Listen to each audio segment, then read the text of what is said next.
Okay, hi folks. I'm Jessica with BCID, and A- today we're going to. Oh, sorry. Go ahead. And I am Jose Hernandez with United Spinal Association. And today we're going to have the wonderful Shawn Horn speaking. But before we get to that, we're going to go to some quick housekeeping rules. We have our wonderful ASL interpreter, Brandon, who is here today. Hi, Brandon. Thank you. And you guys can go ahead. If you can see, we're in panel discussion today. So if you have any questions, you can go ahead and stick them in the chat box or in the Q&A section. And Jose, you can go ahead and talk about the Otter AI. Also, at the end or even in the middle of the presentation, if you have a question and you want to talk, raise your hand. I can elevate you to, or give you permission to speak, and we can have a discussion. Also, we're using a service called Otter AI for our captioning. You can either click on the live streaming at the top or click on the link that's in the chat box that I'm putting in right now. If it goes. So, Shawn, would you like to go ahead and introduce yourself? Oops. You made me do it. Okay. Yeah, so I'm Shawn with an X, or Xian. I started out running workshops on beauty and self-esteem for girls and women, and that's actually where I met the great divine Jessica de la Rosa. It feels like a million years ago, and also I can't imagine my life without you. We actually got to do lots of things together, like be on a runway for Design for Disability through the CP Foundation. I myself, basically from the point on where I, was running these workshops, I also just realized how many different areas of need there are for us PWDs, people with disabilities. So I ended up, judging an assistive technology competition through AT&T called Connectability Challenge. I worked with Parsons on adaptive fashion, and that's kind of what led me to meet Jess. I actually blog for Forbes Women, and basically the question I ask myself if I'm going to do something is, will this help humanity? If the answer is yes, and I'm available, I do it. So it's taken on a lot of different, like I call myself a hat juggler, but really what it is like my goal is to shift humanity and culture in the direction of celebrating disability, celebrating our connectivity as humans, what connects us. And that's why, COVID is so difficult for so many people, right? We're finding ways to connect to each other, and then seeing how divided this election has made us, it's heartbreaking. But I do believe that love, it does still conquer all. So I mean, basically that's the essence of what I do. So whether I'm blogging or speaking or teaching, that's really the goal through which I, or the like pair of glasses that I put on through, for everything. So I don't know if that's an intro, but that's a start. I gotta say that Shawn is one of my favorite people in the world. I love her positivity, her energy, the joy that she brings to the table. She's a God-fearing woman, which I love all day long. And she just exudes this beautiful, beautiful spirit that I appreciate, and I think everybody who encounters her does. And I would kill to have half of her positivity and self-image, which is why anytime I get to be around her, I feel better about myself. I was gonna say, it takes one to know one, my dear. You know what I mean? It takes beauty to recognize it. So I love you so much, and I see a lot of the same things in you. So we'll talk about it, though. I mean, I think self-esteem is something that everybody, it's a journey. It's not a destination. You know what I mean? So anyway, I just think we all have to support each other, because there's not one person on the planet that doesn't have insecurities or doubts. And even positivity, I want to say something about that, because I think people misunderstand positivity to be like unicorns and rainbows. Positivity means nothing without truth, right? And I think real positivity is not denying that there are dark times, and not denying that you feel sad or depressed. It's honestly choosing the light and fighting for it, and fighting for love when it's the most difficult. That's what real positivity is, because otherwise you're just deluding yourself. right? And I think that's the difficult part about positivity for people that maybe have had more disheartening experiences in their lives. You know what I mean? Is that they think you're almost like have to plaster on a smile and just fake it till you make it. And that's not real positivity. I don't think it is. And in times like these, we need real positivity more than ever. We need to find ways to connect to each other and fight. Again, fight for the light, fight for the love, you know? And anyway, so I think it's really about finding the light in dark situations. That's real positivity. So yeah, So but let's anyway, so you know, if you think, I don't think I'm any more positive than anyone else. You know what I mean? I just think that I just tend to see the best in people. Like, I think that's the like the glasses with which like I look at the world, and then everything else just falls into place. so let's start with the discussion of self-esteem pre-COVID. Like, you know, how did people feel about themselves before the pandemic, and, you know, going out and putting on your Sunday's best, Fridays, or your feathers to show off, you know, in the world. Let's talk about that. Let's start there. Shaking your tail feather. Yeah, no, I mean, obviously I can't speak for 7.8 billion people, but I mean, I think it is interesting. We have to recalibrate at this time, because a lot of our validation comes from the external things, right? Going to work, you know, and even I'm one of the biggest things that I love to do that I'm not doing right now, and it makes me, you know, I can't wait to do it again, is you know, talking to, you know, security guards, cab drivers, like anyone on any given corner from all over the world. Like, I love hearing people's stories and having that time to connect with them. And sometimes I hug strangers. Like, I'm that weirdo. I'm not really a typical New Yorker in that way, you know? And I miss that part of connection. But I mean, that's why I love doing presentations like this. So I mean, I actually think this might be a good time if anybody has a comment like what it was like for them pre-COVID and post-COVID. I mean, maybe we can go from there, because I would rather not speak for all of humanity, you know, obviously. And I think now we have to dig in deeper and look inward more. So that can be really great, but it could also be really difficult for people. So I'd love to hear people's, you know, take on it. How's it been for you guys? You know what I want to chime in on, kind of like when we were talking a little unofficially before we started. Before COVID, I will say I noticed for me, you know, I hardly ever wear my hair up because I don't like it. I prefer my hair down. But ever since I've been home, my hair is always up because I just want to be comfortable.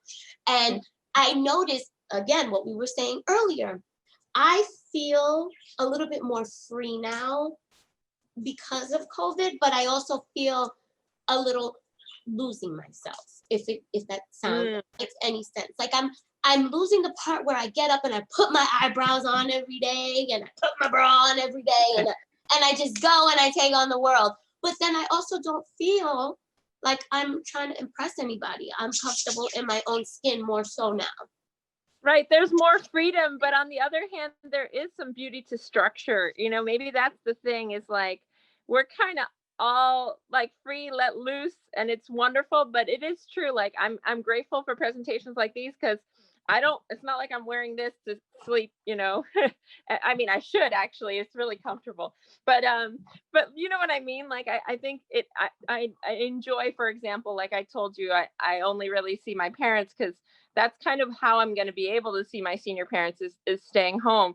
So when I do see them, like, I overdo it, because I kind of miss, okay, now is an opportunity to put myself together and feel connected. So I do think, yeah, it's a little bit of both for everybody, right? And I mean, that's why I wrote a piece on Thrive Global called What Has Coronavirus Taught Us About Beauty Standards? And I said, you know, wherever you're at, if you're not in the mood to get dressed every day, I honor that.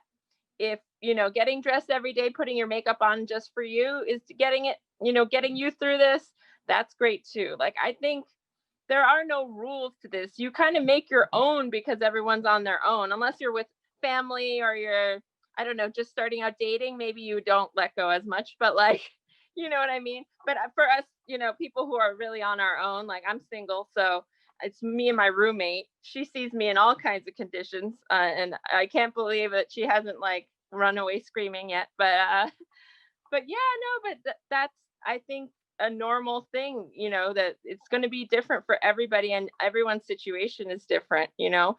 So yeah, did anybody have other people have comments? Not yet. So if anybody, you want to go ahead and give a comment or a suggestion, go ahead and put that in the chat box. So that I also found Shawn's writing in Thrive Global, and I'm linking it into the chat box. Oh, thank you. Oh, appreciate the plug. Yep. If you're interested in reading it, you know, click on it. It's there. Yeah, and I even talked about the freedom. One of my pieces actually is about, you know, when I was in my 20s, I gained 25 pounds in 2.5 months. And there was some freedom in that. And I wanted, because I'm sure in COVID, we all on a COVID diet, you know. I wanted to share a little bit about that because, you know, I went from a size 2 to a size 10 overnight. And I realized at a certain point, like, I'm either going to like go crazy from this lack of control that I'm feeling over my body, right? You know, it's almost like an alien took over, or I'm going to choose to love my body because it's mine, not because it's perfect, right?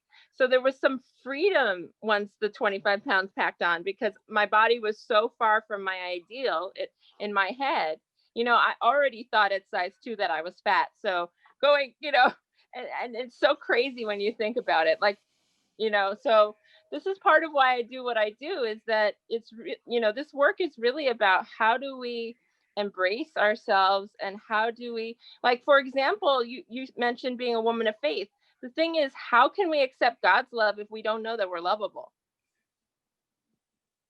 You know what I mean? I see this with a lot of lovely Christian ladies that I, you know, they love God so much, but they don't love themselves. Well, you can't have it both ways. It's really hard to be love and be a whole person if you can't receive love too, you know? So like, anyway, that's all, maybe a whole nother discussion, but I see there was something in the chat. There are a few. Yeah. Jessica, you want to? But I want to ask something before I forget, because I'm senile and I forget everything. So put the question in the background. But I want to know, what are your thoughts on being like a confident person to being that arrogant person, so to speak? Oh like, my God. There's a fine line for me, and I want to know your thoughts on that.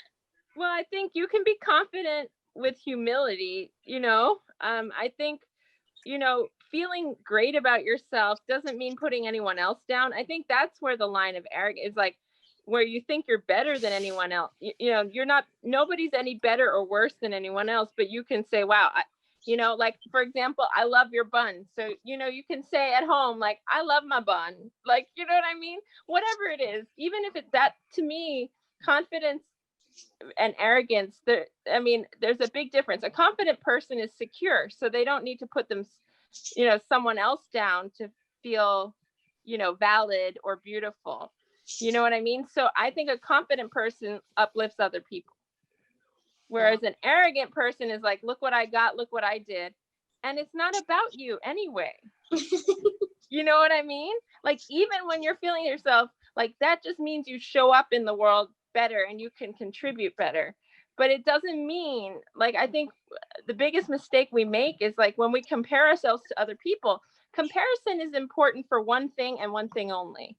We need to know what makes us unique so we can uniquely contribute that. That's the only reason to compare yourself to anyone else. So if I you're actually the tallest like that. right? So you're the tallest person in the room, you know, you can get to that light bulb nobody else can reach in the house, right? Right, that's it. But aside from that, you should not be like, oh, you know, I'm better or worse than this person. I used to do that when I was younger in the opposite way.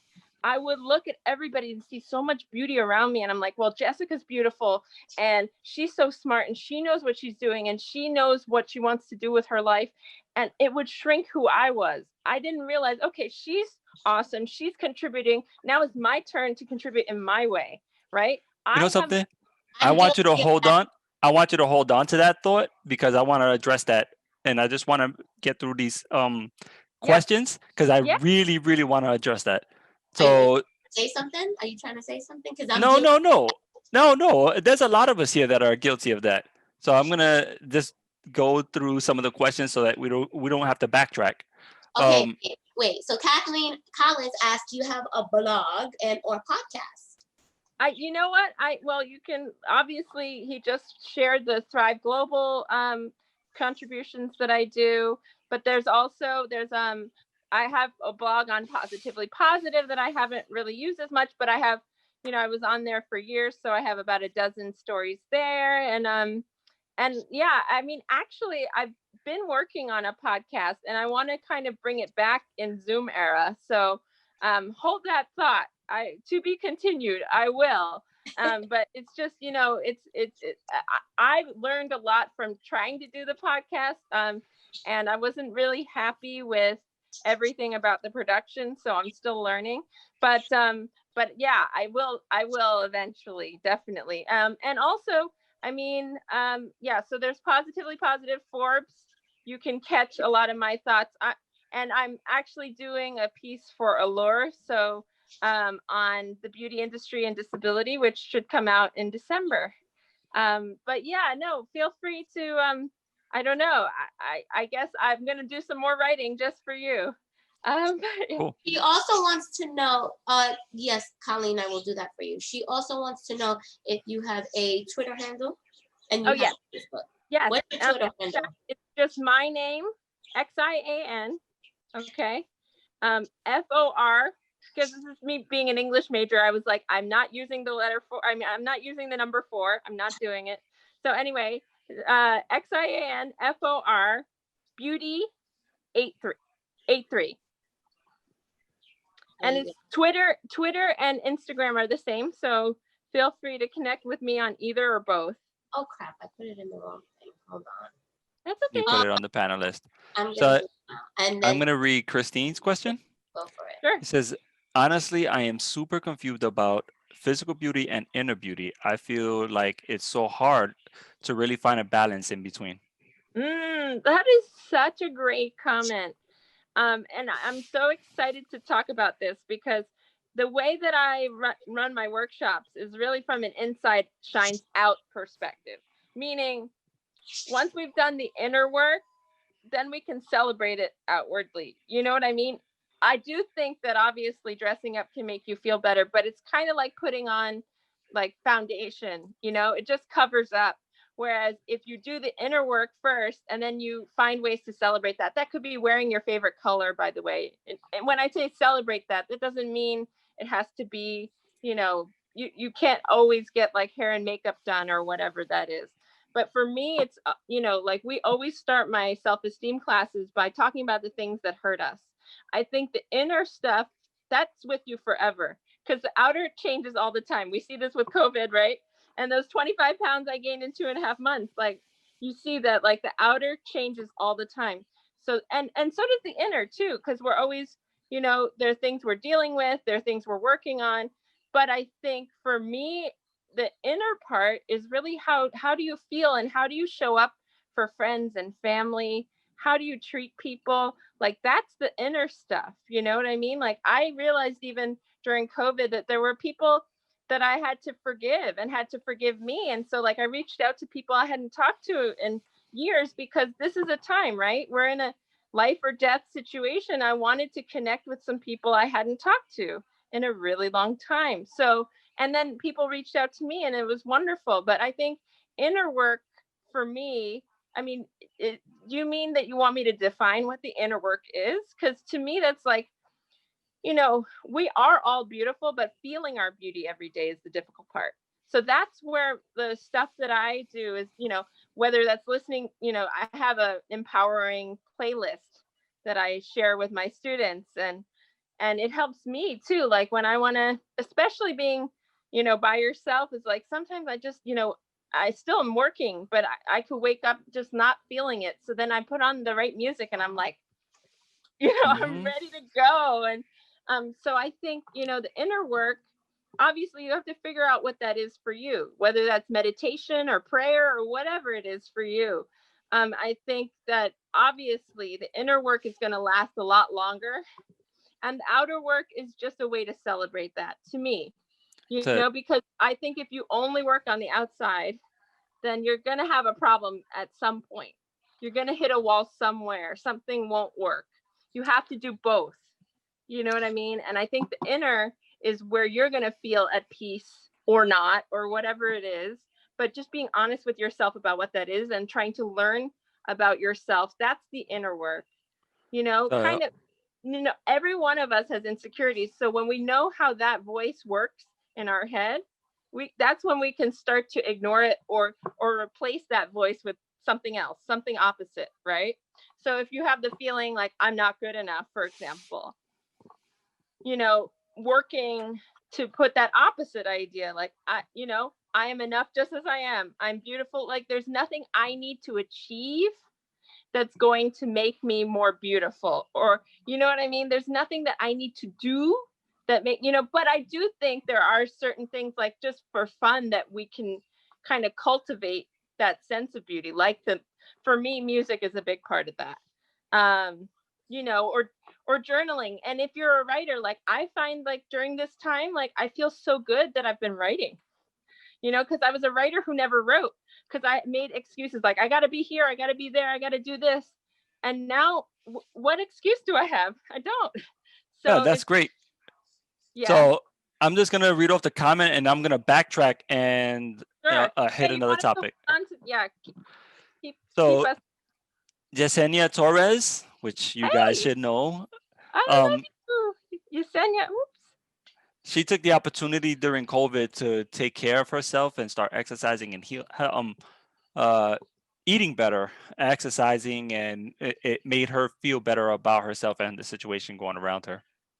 Yeah, So and I that's just I just fair. wanted to uh, give her a comment live. Yeah, and I wanted to. That's awesome, Yesenia. Congratulations. But also to that inner outer point, like sometimes that work, that's self care right there. That's not even necessarily outer work. Like she was just eating better and treating herself better, and the physical came with that. I love that as an example. Mm-hmm. And I'm the complete opposite of her because I was totally lost in the kitchen, and then I became very familiar in the kitchen, and I cook too much now and eat during COVID. No, but here's what I think is the most important thing about this work is it's all about grace. Give yourself grace if that's how you're handling it, but also give yourself props if it's the opposite. You know what I mean? Like I think it's okay. However, you know what I mean? As long as it's obviously if it's a detriment to your health, that's obviously a point where you want to think differently about it. But I mean, I think awareness is the first thing, and then you can always adjust. Like, so yesterday I decided to be good because I eat all day long. And I had for lunch, I had guac and I had peppers, sliced peppers. And I was like, oh, I'm behaving myself. Guess what I had for dinner though? Okay. I had 2 chili hot dogs. Like, but like I think that's okay. I think life is about moderation and balance. And so like it's great that you cook well. You know what I mean?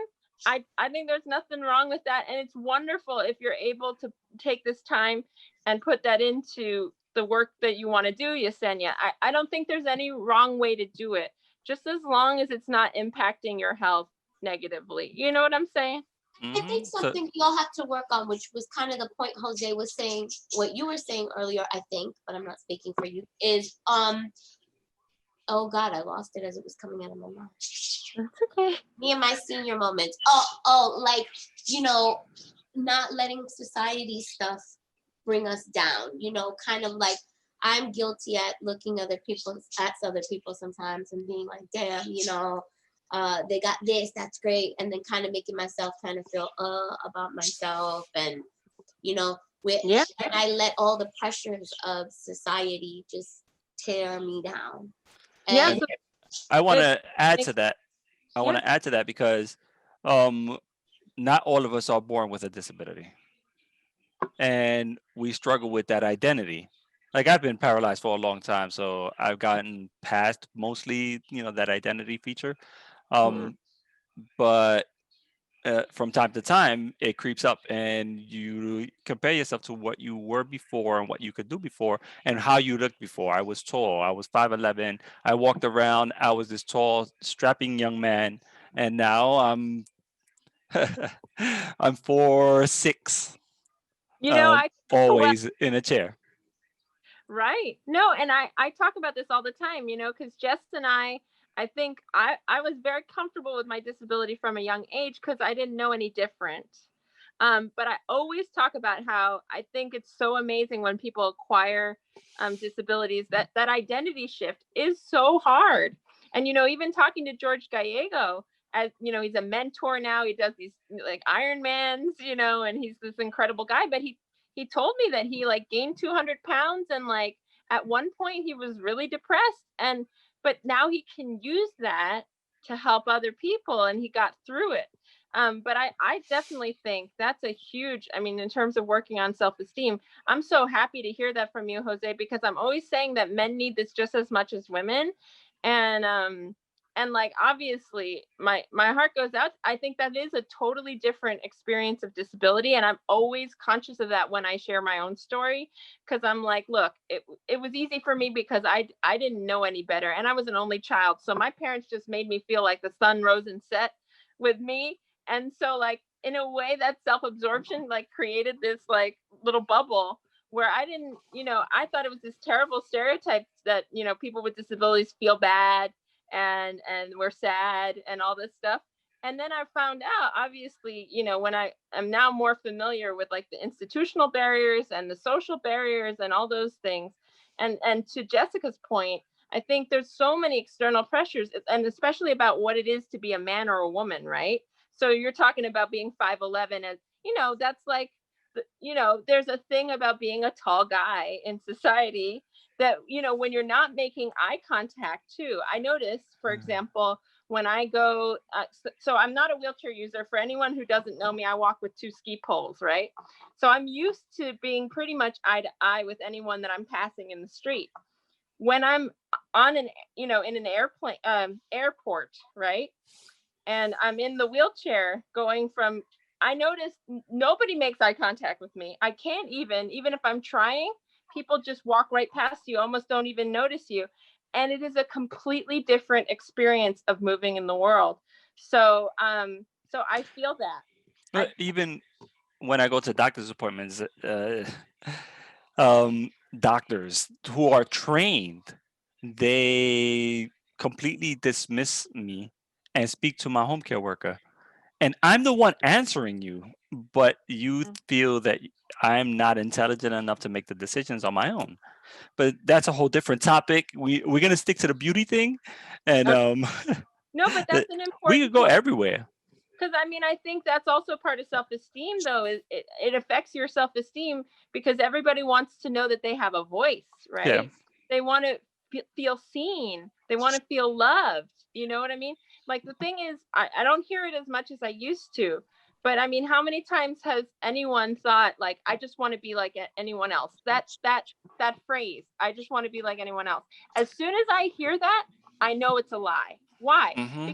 Thing is, we all want to feel unique and special and in some way stand out. What we're really saying at that moment is we want to be accepted and loved by everyone.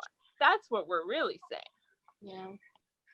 And that thing, when you are different, that can be tough. But I think what makes us different makes us unique, which is not an original thing to say, but I think it really is true. And the more we embrace that, then we don't want to be like anyone else. I don't want to be like anyone else. I liked being the girl with ski poles walking around. I like being a spectacle. I like confusing people. I like being smarter than people expect. You know what I mean? So you can kind of use how people see you also to your advantage when you're underestimated as well. You know, my mommy, she has cerebral palsy, and my mommy has a really thick CP accent.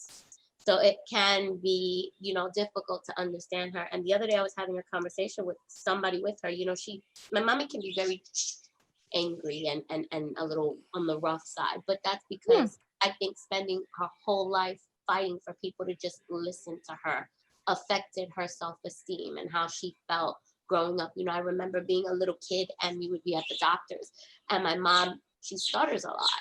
And the doctor would talk to me and be like, your mother's all right. I was like, if you just shut up and listen to her, she'll get it out. The more you talk over her, the harder it is for her to get it out. And, but I notice how society and how all of that treats people. It brings people down, my mom included, myself included. So here's an interesting. Yeah, go ahead, Jose. Now that you mentioned CP, right? Spinal cord injuries and CP have a wide range of different disabilities and how it manifests itself. You have your high-level quadriplegic like Christopher Reeves, who can't move their arms, to someone like George Gallego, who is a T12 and is only paralyzed from the waist down. Or my friend Carol, who actually, she walks with canes. Yeah, it manifests itself completely different in everyone. And at the beginning, I had a hard time comparing myself to someone that's like George Gallego. Did you ever struggle with comparing yourself with other CPs, or having some kind of sympathy for other individuals who had CP who it manifests itself worse, like what's a mother? That's a really good question. What's interesting about that question is I realized only recently. So I went to preschool at UCP, United Cerebral Palsy. What happened was I was diagnosed at a year old. Okay. At 5 months, I wasn't sitting up. And every month they would take me to the doctor and they'd say, take her home. She's fine. They'd find nothing until 12 months. Then they said, okay, she's got minor cerebral palsy. And then they basically immediately, I think because there is, a concern about developmental issues, that my parents immediately enrolled me in preschool. So I was in preschool with all kids with CP. And it's interesting because the rest of my education, I was mainstream. So I was like the only kid with a physical disability in any of my classes, for the rest of basically like, the rest of school. So until 12th grade. So, but I think there was something having that basis, like knowing that there were others like me, and also going to PS 234, where there were a lot of other kids with CP. And the one other girl in, from elementary school to junior high school to high school that I like, she was the other mainstream girl, also had CP. And she was Asian, she was Korean. And she always did better in school. Like if I got a 93, she'd get a 97. If I got an 89, she'd get a 92. Like she was always smarter than me, and that was okay. Like the great thing about having my mother too, she said, there's always going to be somebody smarter than you, taller than you, prettier than you, and it's okay. Just be you. And it's one of my favorite things that she ever said to me, because I remember coming home from school. I wasn't necessarily comparing myself to other kids with CP in third grade, because there weren't many, right? In terms of my regular school. So I remember coming home and there was this really amazing girl who I wanted to be friends with. I thought she was so great. Her name was Christina, and she was blonde and blue-eyed, and she was so funny and sweet. And I was like, oh, Christina's so great. And I'm like, and I was comparing myself to her. And that's when my mom just stopped it right there and said what she said, and I'm so grateful for that. Like, in a way, being the daughter of two artists, I think was super helpful, because, it's all about uniqueness for them. And so they didn't even make me feel like Shawn with CP. They just treated me like I was a really happy kid, and they basically just let me be me. So like I realized what a gift that is. So I didn't necessarily compare myself to other forms of CP. I will say it is interesting now as I'm older, because this wasn't what I grew up with. At UCP, most of us were either like, there were a couple of kids in wheelchairs and a couple of kids like me, on walkers or whatever. And it is interesting, as I got older, I met kids that were like not kids, they're adults, but like that, let's say they don't walk with any assistive device. Maybe their left leg goes in a little bit. And, I remember talking about my transportation woes with a friend of mine who has CP, who uses the subway all the time. So like he doesn't relate to my accessorized stories so much. So that's where I see a difference. But I don't know that I don't like envy him for being able to use the subway. I'm kind of glad I don't use the subway, honestly. It's kind of, I mean, a lot of my friends get hit on down there. I don't know. Lots of weird stuff happens on the subway that I'm The not missing. MTA is definitely something that leaves something to be desired. But Yeah, we could do a whole hour on that one sometime. I was Really gonna say, quickly, Shannon had a comment. yeah, we're gonna go through a couple of comments and questions that we have for. So go ahead, Jessica. Yeah, no, Shannon from Open Doors just said she found that after her accident it was really hard to accept and to love herself, and she found she had to push herself even till today. Well, it's a process, and I think also just being okay with not being okay too, because I think when we judge, like, oh, I shouldn't be feeling this way, or I shouldn't, it gets even worse. It grows. You know what I mean? So even the judgment or the shame that you have around like how you're feeling can be really detrimental. So like I think just being graceful with yourself and others is really important. Giving each other grace, giving yourself grace is really important. And But Shannon, I want to tell her, personally, as a person with a spinal cord injury, I completely understand where she's coming from, holding on to the identity that you had before your injury and accepting who you are now. One thing I would say is, uh, you have to feel comfortable in your own skin to even move forward in your life. As I got stuck in, what others can do and not feeling good about myself. And once I accepted who I am, I was able to flourish as a person. can I ask you something, Jose? Yeah. How long did it take you? It took me quite a long time, over 10 years after my I was going to injury. say last year, but No, but I think, it is a process. Like I don't think, sometimes we feel like we have to get over something. But it's kind of like grief, like you're Mhm. never going to stop missing the person that you love, but it's just maybe just easier to manage, on a daily basis what that feels like, you know what I mean? So obviously I'm not speaking for your experiences, but I just want to thank you for sharing that, and also just remind you to just be graceful with yourself wherever you're at, and the holidays are Absolutely. a rough time too. So like, I think there's a lot of expectations, especially right now. I'm curious how families are going to do it. And a lot of people have lost people. Like, how do we handle that? But I think there's so much pressure. And this goes back to your point about the externals, Jess. That's why it's so important. Like what I tell my students is like, make your own standards. Like, don't look at other beauty standards. Make your own beauty standards.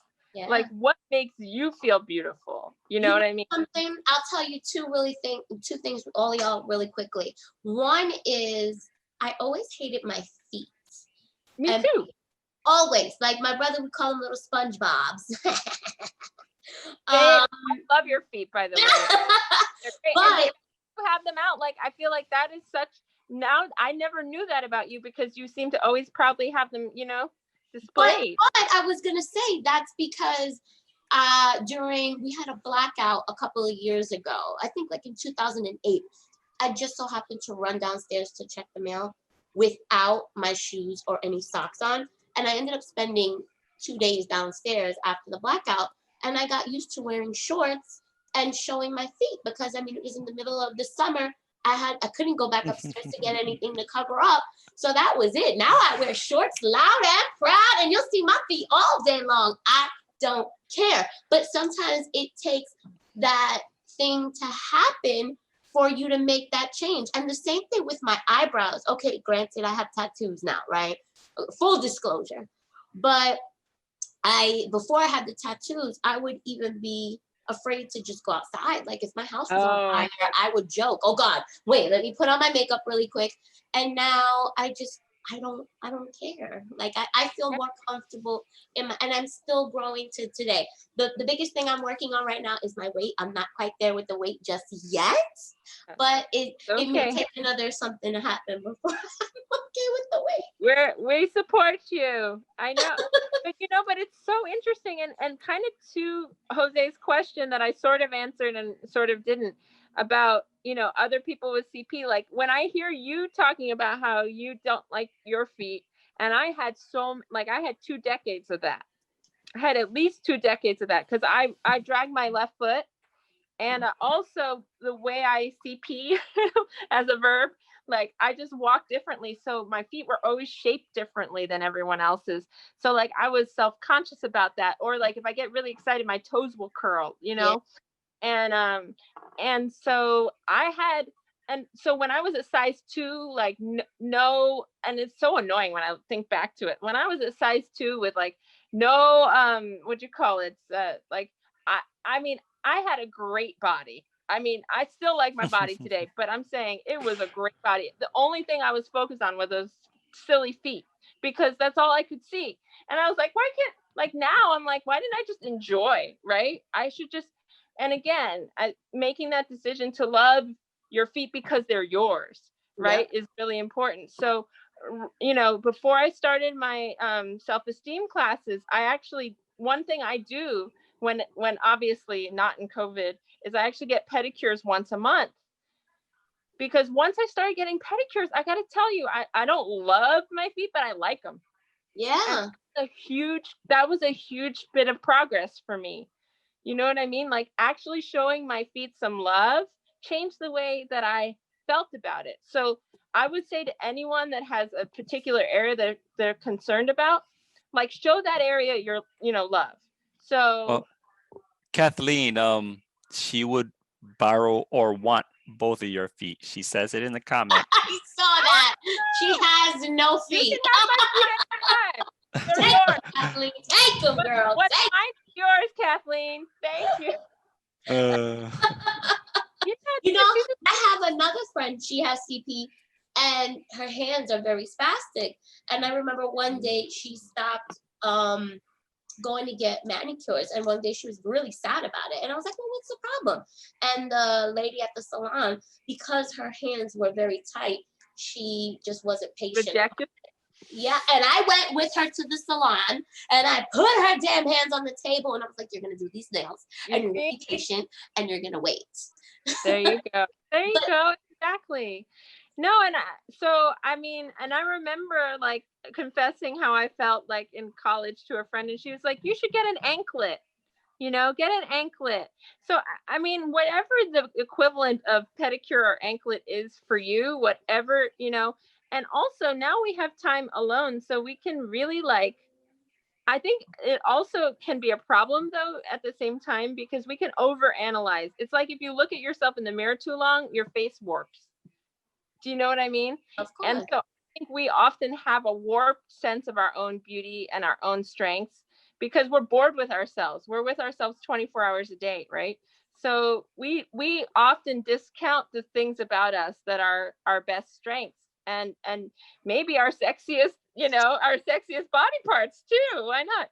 But so do you ever, I heard you mention earlier the comment about faking it till you make it, but do you ever believe in the power of the positive affirmations in saying to yourself? Look, it's kind of like, so just to give you a little, so the way that I became a Christian was not through necessarily going to church. It was actually through praying for somebody I needed to forgive. And at first I was, and the connection, I promise we'll get there. I promise we'll get to a connection. But I didn't want, at that time, I didn't really want to forgive that person. So I was blessing that person with gritted teeth, And I think that sometimes with affirmations, it could feel like that too. It's like, okay, I'm beautiful and smart, but I don't really believe it, right? So I do think that you can kind of put yourself through, and get to a point. I would say about 6 months into praying for that person, I actually felt forgiveness, So it took a while. So I think it is the same with beauty, but I also don't think it's fake. I don't think that makes it fake. What you're doing is you're fighting the impulse to put yourself or somebody else down. That's so it isn't really fake it till you make it. Because I think the reason I don't like fake it till you make it is like, you think if you wear this kind of, if you put a power suit on, that, I just don't like lying to yourself.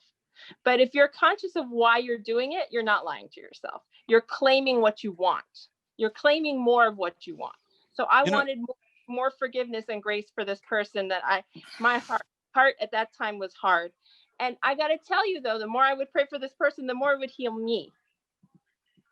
Right. So the more that we do, let's say, an affirmation that we might not feel in the beginning, then we start to feel it and it becomes real. So I don't believe in the end that it is faking it, but it's really being conscious of like what you want in your life, how you want to feel towards others, how you want to feel towards yourself. So I don't know if that's like too heavy or too deep, but I think, for me, that was, so it was interesting because that trying to forgive that person actually ended up starting a conversation with God that was very personal, and it opened up a relationship that was so much more unconditional than the one that I was praying for, right? So anyway, I'm just saying that I think, it can be the same with affirmations or whatever daily things you're doing. Even for me, because I don't wear makeup, like just putting on moisturizer, like I forgot to do that for a good month during quarantine. I was like, well, you know what? Just even putting that moisturizer on, when I started doing that again, I felt better. So it doesn't have to be a big thing. It doesn't even have to be an affirmation. It's whatever self-care we can do is really important. And so anyway, I completely agree. Because when my hair is long and my beard is shaggy, you don't feel that good about yourself. And then Jessica learned how to cut my hair and my beard, and she cuts my hair and my beard, and I feel good about myself. You feel good, you look good, especially when you feel good. So if my hair is a mess and all scruffy, I don't feel good about myself. Right. But And like, I'm putting deodorant on every day for me now. You know what I mean? Because But we all got to do things that make us feel good. Even if it's in the morning, spraying a little cologne or a little perfume on, so that you feel I good have about yourself. shampoo that I love the smell of. So I love my showers are like, I don't drink coffee, so my showers are my coffee. So anyway, You know what I think is really important too for everybody to take away? I don't know, but definitely to make sure you change your wording. And I'm saying this to you, but I'm also saying it to myself, because my biggest thing right now is I complain about my weight. And I think instead of saying negatively all the time, my weight, I have to say it more in a positive way. And because then it just beats you down and makes everything worse. Well, and what it might be too is like, so I know I'm eating all day long. So what I did was like, I started getting like healthier snacks that I like. Like for some reason, I love seaweed, just seaweed. You know how most people have it in their sushi or whatever? I could eat seaweed all day long. You know what I mean? And that's something that I enjoy that happens to be healthier. So like, I just added that to my, you know what I mean? To my snack pile. So that, you know what I mean? I love my Doritos too. Don't get me wrong. But but I mean, it could just be making like, still making those meals 2 times. And then the third meal might be a lighter something, you know what I mean? Like, and you don't even have to think about your weight. Cause I feel like the weight is just that's just a number, but more just like, okay, like how can I eat in a way that I still enjoy, but also just be slightly healthier. You know what I mean? So like I think the judgment, again, this is why I keep saying about grace. I think the first thing you got to do is stop judging yourself, but also let it motivate you. If you want, this is a goal for you. Like that's not about the weight, and it's not about the number, but it's about a goal that you're setting for yourself, whatever that is, to be healthier, to feel healthier, to have more energy or something like that. Like I think if you take it away from the number or looking down and saying, oh, I don't like this thigh or whatever it is, and making it more about like, okay, what can I infuse into my, because I'm going to eat all day anyway. That's what I'm saying to myself. I'm going to eat all day anyway. So what can I put in there that I'm not going to feel so bad about, right? So I love guac. That's why I had my guac and my peppers, and I felt good because I'm like, that's the closest to vegetables because I'm not a veggie person, right? That I'm gonna get today, but I'm happy. So anyway, but yeah, no, and you have to do whatever, and if there is like a healthier snack that you like that, think about what that might be. But I think, look, the most important thing is that you feel good about where you are at, and be able to say, like, you can love yourself 50 pounds heavier, or or even some people are losing weight from stress, and finding ways to lessen the stress, that Yep. also, I think stress eating is a huge thing. That's definitely real for me. I definitely, I already had a, a bubble tea belly from last year. I found this bubble tea place that I loved. I was having bubble tea every single day. And then suddenly I realized I was like, I gained 10 pounds in like 3 weeks and didn't even I'm like, I'm not doing anything different. Oh, wait, I am actually. Bubble tea. But we have 5 minutes. Well, 4 minutes. Oh my gosh, that went so fast, you guys. Right? I wanted to see. Well, we Any could go through some of questions? the. I want to go through some of the comments in the chat and open the floor up. See if anybody wants to join the conversation and talk live. Raise your hand. So I wanted to go to Kathleen. Like I said, Kathleen wants to borrow your guys' feet. Sushen says, I also do manicures and pedicures after COVID. Yeah, we should do girl time, Kathleen. and Sushen says, I used to compare with my friends who had CP when she was younger. And I love bubble tea too. I saw that one.